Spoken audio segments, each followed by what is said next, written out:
Assalamu alaikum warahmatullahi wabarakatuh. Jirtuu hordoftootaa tiyyaatiif baga nagaynii dhuftanii. Har'ammoo keekii bareedaa waliin hojjannaa wantoota na barbaachisan asitti qopheeffadheera. Asitti strawberry qaba, daakuu, killee 2, sukkaara, zayitii yoo barbaadan aannan qopheeffadheera, baanilaa qopheeffadheera kanneen hojjedha jechuudha. Jalqaba sukkaara kubbaayya tokkotti godheera. Saniin booda killee 2 godha. Saniin booda kana sirriitti wal keessa maksiisanii jechuudha. Kana maashiniin illee gootanii dandeessanii.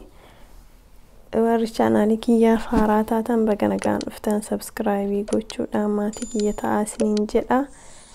Sagalee kiyyaaf dhiifama. Yeroo soo maatillee ni beektanii sagaleen kiyya cufameera. Erga waliin dha'een booda zayitiitiin godhadha. Zayitii sirriitti waliin maksiiseen booda kan itti aanutti godhannaa jechuudha. Wantoota itti fayyadame description box irratti isiniif kaaya.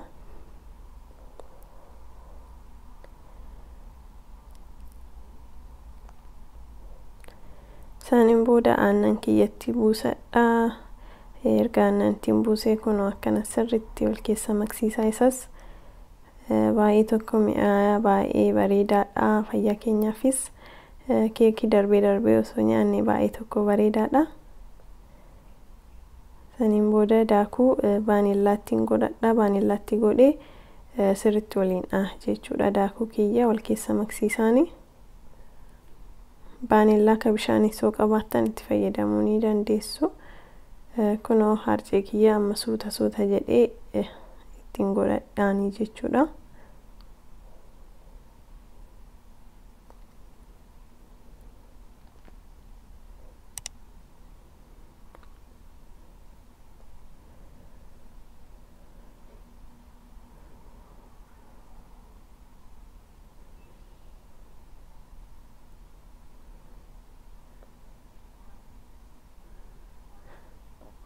Sirriitti wal keessa maksiisnaanii akka daakuun tokko illee nafni. Ramadaanni haga seenee asii waliin argine na fakkaate. Baga ji'a ramadaanaatiin isiniin gahe.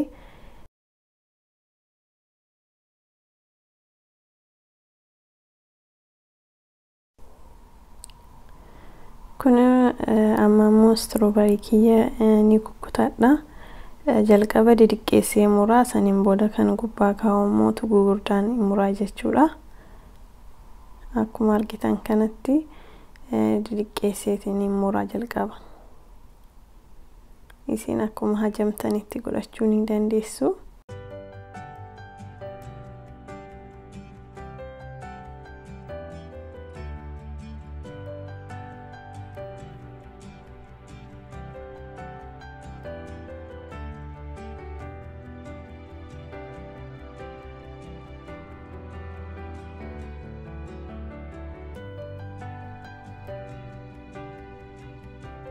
Muroo geessiraa asitti waan ittiin bilcheessu qopheessadheera. Zayitii jala godhee waraqata gubbaa godheera jechuudha. Kunoo lixii kiyya gimmaashatti buusaa, gimmaasha immoo boodatti buusaa jechuudha. Gubbaarraan saniin booda strawberry duratti kukkuteetti godha.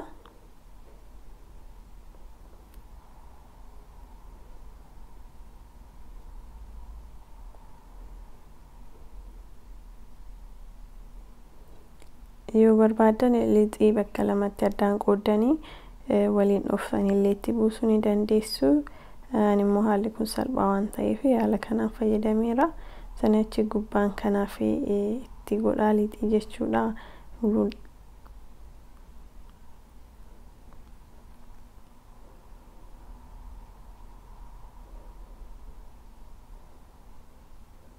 Kun amma immoo taanii gubbaarra goonu. In qopheessinaa bakka 2 qofatti cirraatan gubbaa kennu jechuudha.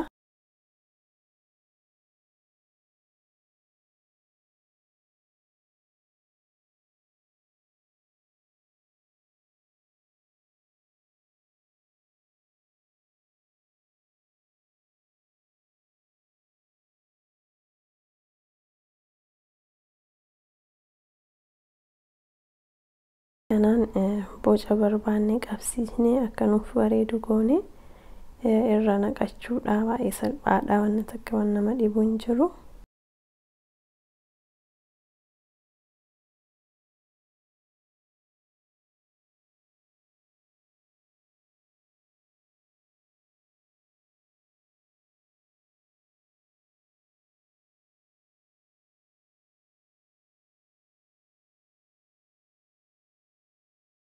Fakkaata amma oobni kiyya 350 irra iseera.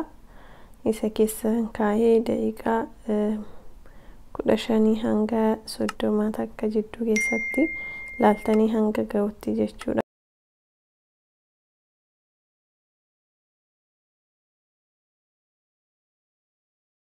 Kunoo gahee bilchaateera. Kunoo akkana keessa gootanii waan xaasneef bahee bilchaate jechuudha. Bareeda ta'ee naaf bilchaate.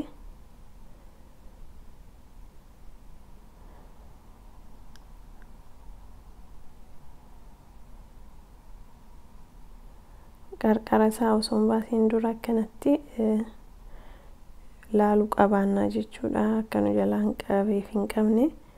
Kana fakkaata sukkaara bututaa asitti hin qaba, powder sugar jechuudha. Saniin booda isatti firfirsaa yoo irraa dhiistanis sooma rakkoon hin jiru. Saniin booda umurii isinitti mul'isa.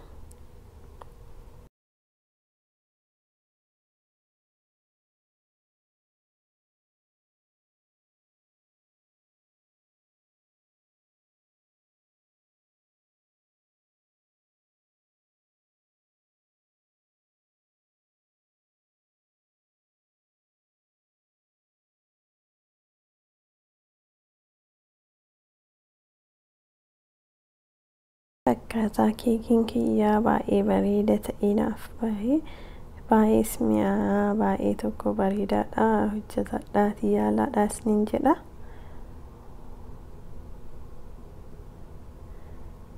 Viidiyoon har'aa kana fakkaataa. Yoo jaallattan like, share, subscribe godhaadha. Akkasumas obboleeyyan keessaniif share godha. Yaadas ta'ee gaaffii qabdan komentii irratti naaf kaa'adhaa, isiniif deebisa. Hanga viidiyoo biraatii walitti deebinutti. Assalaamu alaykum warahmatullahi wabarakaatuh.